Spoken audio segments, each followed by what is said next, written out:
அபி பயங்கரமாக ஃபீல் பண்ணிகிட்டு இருக்காங்க. ராகவை நினச்சி அப்படியே சாமிக்கிட்ட போகிறாங்க, முருகர்கிட்ட வேண்டிக்கிறாங்க.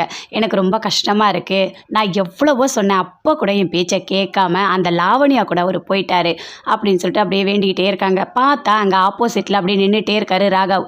ராகவை பார்த்தோன்னே அப்படி சொல்கிறாங்க, நான் தான் உங்களை போக வேணான்னு சொன்னேன்ல, எதுக்காக போனீங்க? அப்பப்போ எதுக்கு என் முன்னாடி வந்து நின்றுட்டு இருக்கீங்க? போங்க, மறைஞ்சு போங்க அப்படின்னு சொல்கிறாங்க. ராகவ் அப்படியே நின்றுட்டே இருக்காரு. என்ன நீங்கள் வந்து மறைஞ்சு போங்கன்னா மறைஞ்சு போகாமல் அப்படியே இருக்கீங்க அப்படின்னு சொல்லிட்டு அப்படி பேசிக்கிட்டே இருக்காங்க அபி. ராகவ் அப்படியே தள்ளிட்டு போறாரு. ஐயோ, உண்மையாக தான் வந்திருக்கீங்களா அப்படின்னு சொல்லிட்டு பயங்கரமாக சந்தோஷப்படுறாங்க. நீங்கள் வந்துட்டீங்களா, திரும்பி வந்துட்டீங்களா அப்படின்னு சொல்லிட்டு. என்ன சொல்கிறதுனே எனக்கு தெரியல, நான் தான் உங்ககிட்ட சொன்னேன்ல நீங்கள் போக மாட்டீங்கன்னு, எனக்கு எவ்வளோ சந்தோஷமாக இருக்குது தெரியுமா அப்படின்னு சொல்லிட்டு அப்படி ஓடுறாங்க. ஓடி போயிட்டு எல்லாரையும் கூப்பிடுறாங்க.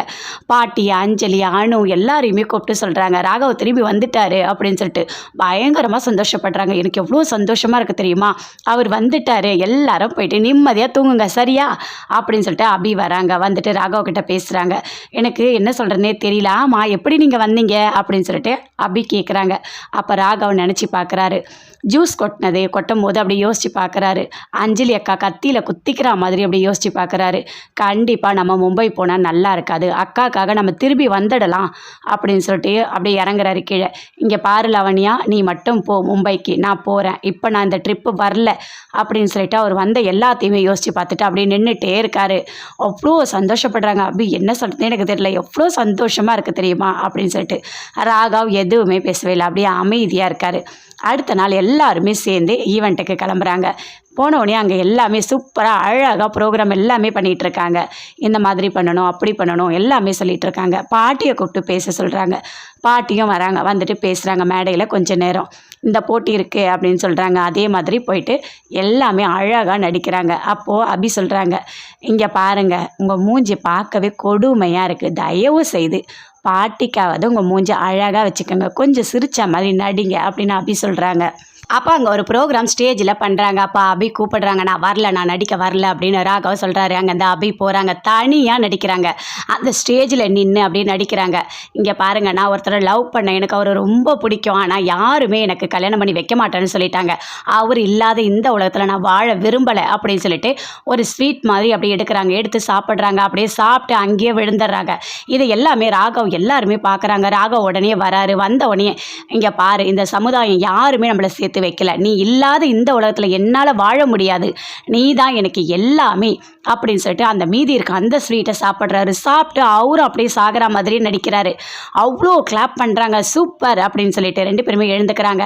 ரொம்ப நல்லா நடிச்ச அபி அப்படின்னு சொல்லிட்டு அனு வந்து சொல்கிறாங்க. ஆகாஷ்னு சொல்கிறாரு.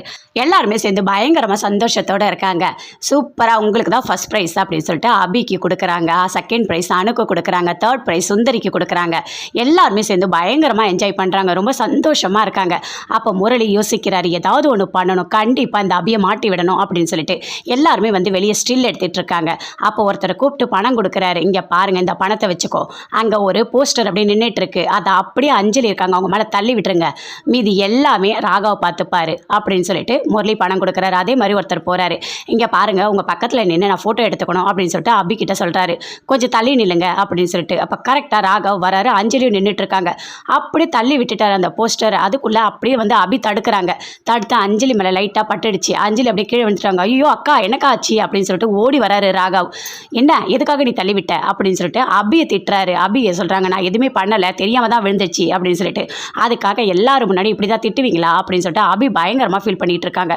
இங்கே பாரு அபி, அவ்வளோ பெரிய இரும்பு கம்பி மேலே விழுந்திருந்தா என்ன ஆயிருக்கும் அப்படின்னு சொல்லிட்டு பயங்கரமாக அப்படி திட்டுறாங்க சுந்தரியும்.